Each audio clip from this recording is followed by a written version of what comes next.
Hello' welcome back to ৱাশিফাছ blog. বহুত দিনৰ মূৰত আপোনালোকৰ মাজলৈ আহিছোঁ আৰু এয়া মই জাষ্ট উঠিছোঁহে, যিহেতু আজি মোৰ স্কুল বন্ধ।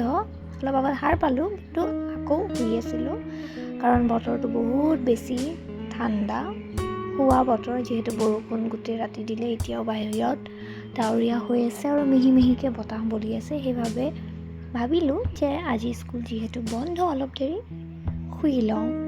আৰু এতিয়া শুই থাকোঁতে শুওঁতে 9টাই বাজি গ'ল আৰু সেয়ে মই পটাপট কাম কেইটামান কৰি লৈছোঁ। আৰু এয়া মই মোৰ কাষৰ মানুহবোৰৰ লগত চিঞৰি খিৰিকিৰে কথা পাতি আছিলোঁ।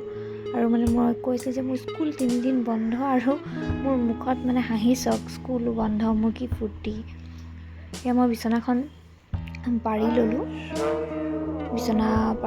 আৰু আপোনালোকে যদি অকলে থাকে ক'বচোন বাৰু, ৰাতিপুৱা শুই উঠি আপোনালোকে এইখিনি কাম কৰোঁতে কৰিব ইচ্ছা যায়নে টোপনি জালত? মোৰতো স্কুল থাকিলে ইমান লৰালৰি হয়, তথাপিও কৰিবতো লাগিবই। কিন্তু আজি যিহেতু স্কুল নাছিল, সেইবাবে আস্তে ধীৰে একদম লাহে ধীৰে এইখিনি কাম কৰি আছিলোঁ। একদম পূৰা বতৰ এনজয় কৰি একদম বতাহ দি আছে, বৰষুণ দি আছে, বতাহ বৰষুণ চব। আৰু ইমানেই বৰষুণ দিছে, আধাটো গুৱাহাটী চাগে এতিয়া ডুবিয়ে গ'ল, ওলাই যোৱাৰেই চিন্তা হৈ গ'ল, কাৰণ চবফালে পানী হয়, গাড়ী নচলে, ক'ৰবাত গ'লেও আপুনি ফচি থাকিব লাগে। তাৰপিছত মই চুলিখিনি অলপ ফনিয়াই ল'লোঁ, যিহেতু চুলি বহুত জট লাগে, মই চুলি মেলিয়ে শুওঁ, ৰাতি জট লাগি যায়।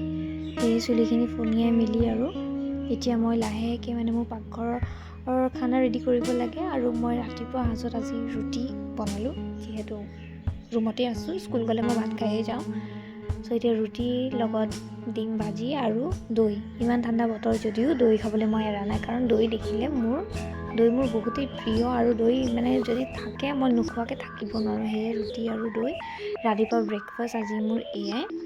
তাৰপিছত ভাবিলোঁ আজি দিনটোত কেইটামান কাম আছে, স্কুলৰে কাম, সেইখিনি ভাবিলোঁ আজি শেষ কৰি লওঁ। যিহেতু স্কুলখন বন্ধই পাইছোঁ, সেই সময়খিনি মই ইউটিলাইজ কৰি নিজৰ কামখিনি অলপ আগবঢ়াই থওঁ, মোৰেই সুবিধা হ'ব। সেয়ে স্কুলৰ কিছুমান কাম আছিলে, সেইখিনি কৰিব বহুতে এনেকুৱা হ'ল, গোটেই দিনটোৱেই লাগি গ'ল। মই 10টা 10:30মান বজাৰ পৰা বহুতে অলম'ষ্ট গোটেই দিনটোৱে লৈ ল'লে আৰু কামটো। ইমানেই দীঘলীয়া কাম আছিলে, লিখা, চোৱা, মিলোৱা। আৰু লিখি কাম মই বহুত বেছি ভাল পাওঁ, সেইবাবে মই ব'ৰ হোৱা নাছিলোঁ। আৰু এইখিনি কাগজ পত্ৰ মিলাই পিনি মই লিখি আছিলোঁ। তাৰপিছত মই দুপৰীয়া ভাত খাব হৈ গ'ল, গা হাত ধুই দুপৰীয়া ভাত এয়া লৈ মোৰ চব বস্তু বিচনাখনৰ ওপৰতে। যিহেতু অকলে থাকোঁ, টেবুলত খোৱা নিয়ম নাই, আৰু কিবাকিবি নিজে বকিয়ে আছিলোঁ, নিজকে কিবাকিবি কৈ আছিলোঁ। অকলে কথা পতা এটা অভ্যাসেই আছে মোৰ। আৰু এনেদৰে দুপৰীয়া সাঁজৰ ভাত দি মই দুপৰীয়া লাঞ্চটো কৰি ল'লোঁ। ইয়াৰ পিছত যিহেতু বতৰ ঠাণ্ডা, অলপ টাইম আৰাম কৰিম আজি। অলপ সময় আৰাম কৰাৰ পিছত আবেলি কিবা এটা খাবলৈ মন গ'ল।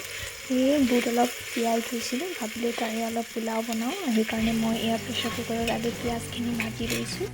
ভালদৰে যেতিয়া পিঁয়াজখিনি ৰঙা হৈ গ'ল, ভাজি আছোঁ ৰঙা হোৱালে, যাতে পোলাওৰ কালাৰটো আহে। তাৰপিছত ইয়াত মই আদা নহৰু যি বাটিছিলোঁ সেইখিনি দিলোঁ, সেইখিনি দি অলপ লৰাই দিয়াৰ পিছত মই ইয়াতে আপোনাৰ চাউলখিনি দি দিম। সেই চাউলখিনি মই অলপ জহা চাউল ঘৰতে অনা আছিলে, সেয়াই ৰাখিছিলোঁ।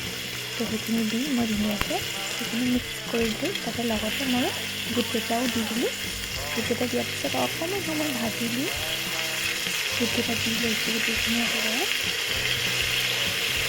দি লোৱাৰ পিছতে মই ধুনীয়াকৈ লৰাই দিছোঁ, যাতে গোটেইখিনি ধুনীয়াকৈ মিক্স হৈ যায়। আৰু তাৰপিছত মই সোৱাদ অনুসৰি ইয়াতে নিমখ দি দিলোঁ। এনেকুৱা ঠাণ্ডা বতৰ হ'লে পোলাও, মাংস, এনেকুৱা জ্বলা এনেকুৱা বস্তু খাব মন যায়। সেয়ে ভাবিলোঁ অলপ পোলাওৱে বনাই লওঁ। ধুনীয়াকৈ মই এতিয়া গোটেইখিনি মিক্স কৰি ইয়াতে যিমানখিনি পানী লাগে আৰু সেই পানীখিনি দি পিনি এতিয়া মই চিটি মাৰিবৰ কাৰণে কুকাৰটো গেছতে পাতি থৈ দিম। এয়া দেখিছে আপোনালোকে, মই পানী দিছোঁ, পানী আপোনালোকে হিচাপ কৰি দিব পাৰে। চাউলতকৈ 1 আঙুল ওপৰত পানীখিনি থাকিলেই হ'ল, পানী দি হৈ গ'ল। এতিয়া মই কুকাৰৰ ঢাকনটো লগাই দিম। আগবেলা যদিও বৰষুণ দিছিল, পিছবেলালৈ আকৌ ভাটিবেলালৈ বতৰটো কি হ'ল, অলপ মুকলি কৰিলে, অকণমান ৰ'দ ওলোৱা যেন লাগিছিল। আৰু এয়া মই কুকাৰতে চিটি মাৰিলে যি পোলাও ৰান্ধিছিলোঁ, এতিয়া হৈ গ'ল।